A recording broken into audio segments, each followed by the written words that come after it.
I'm a half Japanese man living in Japan. Welcome back to the Rice Bowl channel. So you may notice it's pretty dark. Rice, we thought you woke up at like 1 p.m, something like that. But I'm on time change now, so I'm waking up closer to 3 a.m, 4 a.m, something like that. So it's dark, no one's awake. Gotta be as quiet as possible, getting ready for my day. So I've been gone from Japan for around 1.5 years, something like that. And a couple of things have changed in this neighborhood. And 1.5 years isn't that long, right? But man, stuff is gone, stuff has disappeared, so I want to talk about that in today's video. Number one, the barber that I used to go to, they're gone. They used to cut my hair for, $10 US, something like that. Shave my facial hair where they're at it. Go in, you're out in 30 minutes, no complaints. You just sit down in the chair and they're like, how do you want your hair cut? And I would be like, could you just cut it so it gets long like this again? And they do it. $10, I don't like paying money to get my hair cut. Usually my dad does it for me for free. But hey, that was a good deal, so support the businesses that I like. I used to go there. But I don't know, I think they recently disappeared because my brother recently got his hair cut there and I don't know. They're gone now, unfortunately, so I don't know what I'm going to do while I'm here to get my hair cut. Might have to keep it long until I go back to my parents' place.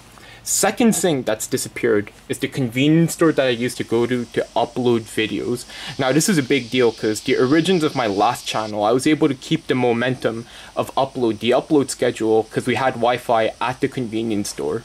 For those who don't know, I currently live with my grandmother. She doesn't have a smartphone, she doesn't have Wi-Fi, she doesn't have internet. She has a flip phone and a TV, so yeah. It's unfortunate that that's like a place of memory, that convenience store, because I used to go there to use their Wi-Fi to upload videos, but they're gone. The bike that I used to use here also got stolen, apparently, while I was gone, so that's unfortunate. Right now you're witnessing a very delicious looking watermelon. This is pretty pricey though, I think it's around $4 US. I don't know what's the rate now, there's a lot of like economics going on around the world, so I don't really know the value of the yen compared to the US dollar. Around ballpark estimate $4 US. Really good, give it a try. Bit pricey, but give it a try while you're here. You won't be disappointed. But I don't know, maybe if you're from down south, where watermelons are abundant, you're able to eat a fresh watermelon, you might not be like, whoa, this is amazing, Japanese fruit, whoa, bro. But anyways, it was tasty for me, because I'm more from up north, so we don't have fresh watermelon or anything like that. But yeah, you have to do the oral hygiene routine even while you're in Japan, because I don't know the whole dentist situation here that well. This is another thing I like about Japan, the futons, don't have to deal with the bed, making the bed, and then the bed takes all the room, you can't move the bed, hard to clean under the bed, I don't have any issues with sleeping on the ground. I've been doing it for, I'm not too sure, for a while now actually. And you just fold your futon, moves out of the way, no problem, doesn't take too much space in the room, feels good on my back, no complaints there. And this is another thing right now, it's so hot. I feel like every single year I'm back in Japan, I hear that it's historic heat, be careful. Since I'm 8 years old, so like for a while, over a decade, I've been hearing on the news, historic heat, heat of the century, once in 100 years heat, and every single year I'm hearing it, I'm just like, when is it going to stop? There's some places that are close to 40 degrees Celsius, so if you're weak to heat, this is not the time to come back to Japan. I'd wait for closer to November, something like that, when the temperatures are a bit more mild, because right now, people usually use the term mild for a warm temperature, and right now it's just too hot. Went to the Conveyor Belt Sushi place after that, and this channel was built on Conveyor Belt Sushi, aka Kaiten Sushi shorts. Went to Sushiro, Uobe, Kurasushi. That sounded like I was speaking a foreign language for those who don't know what I'm talking about, and that is a foreign language. It was just a bunch of Japanese Conveyor Belt sushi places. But yeah, just picking them up right there, bam, that's fugu right there, S tier situation. And you could see all these different foods, all the different plates. We got tuna, yellowtail, more tuna. So good. Putting in another order of yellowtail, got the pictogram to bow with me, and then there's more sushi right here, just like that at a finger snap. So good, so tasty, so delicious, good deal, good price, triple S tier situation.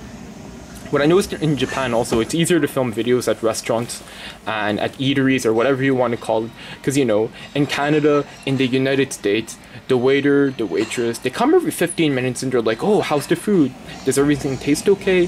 And it's just awkward when you have your phone out trying to film a video. And they're just doing their job, you know, but that's why, like, I don't really film long videos when I'm back, you know, in Canada, United States, like that. But in Japan, people don't really come and ask how the food is or anything like that, especially at a conveyor belt sushi place. So you could do your own thing. Just put it there, just eat, film myself.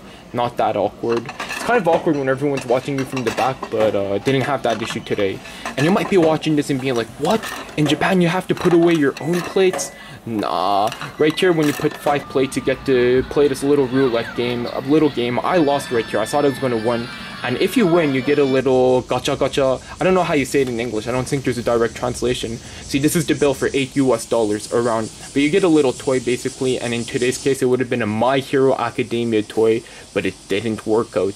Visiting the park right now, and yeah, this is not that nostalgic. A little bit. The swings are nostalgic though. Not at this particular park, but at another park.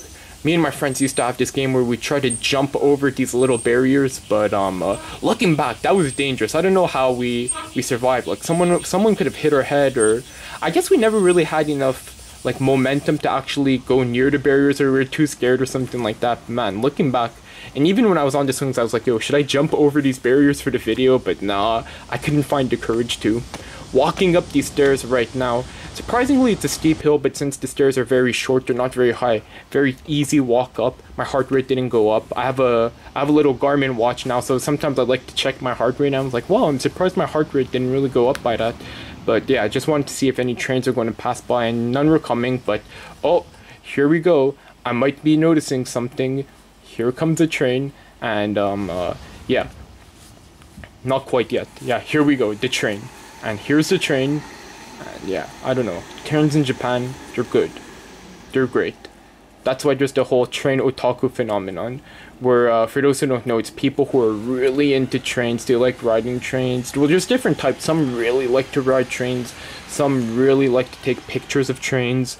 You know, everyone has their different interests. Some people like eating the food associated to train stops. Everyone has a different interest, and it's really intense.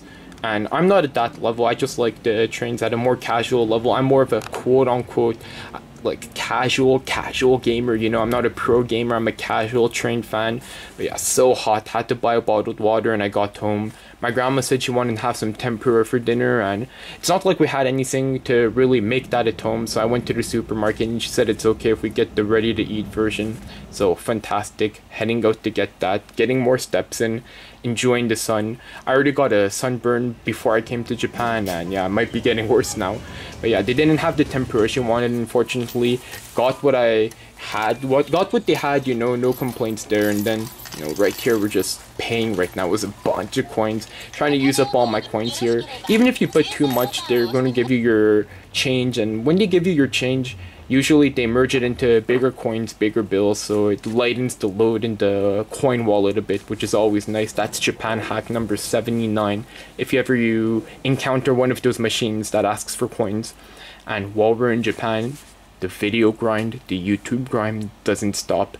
Editing a video right here. You may have noticed that I released a lot of shorts recently, and I just wanted to get through the backlog as quick as possible before making the Japan content. People were wondering in the comment section down below, like, oh, maybe Rice Bowl made a mistake on the upload schedule, and no, that was on purpose. Just get everything out of the way and then start fresh season 3 of the Rice Bowl channel. And since we're having a lot of ready-to-made foods today from the supermarket, again, it's my first day. I was quite sleepy right now, I'm not going to lie, it was the time change, so couldn't really be bothered to cook anything. So we have a lot of ready-to-made foods, but we should still get our fiber, our vitamins, our vegetables in. So I'm just boiling some cut-up broccoli right here. This broccoli was like 178 yen, not the end of the world. You might be wondering what I was doing to that foil. I was on purposely creasing it, so when you cook these in the oven toaster, all these deep fried things, and the oil drips out, it doesn't pool on the bottom and cause the bottom surface to be all soggy. It falls nicely into the crevices and everything is somewhat crispy. Japan hack number 78. Anyways, thank you very much for watching today's video. If you enjoyed it, consider checking out the channel and subscribing for more content. Let me know in the comment section down below if you enjoyed the video. Have a nice day. See you in the next video and goodbye.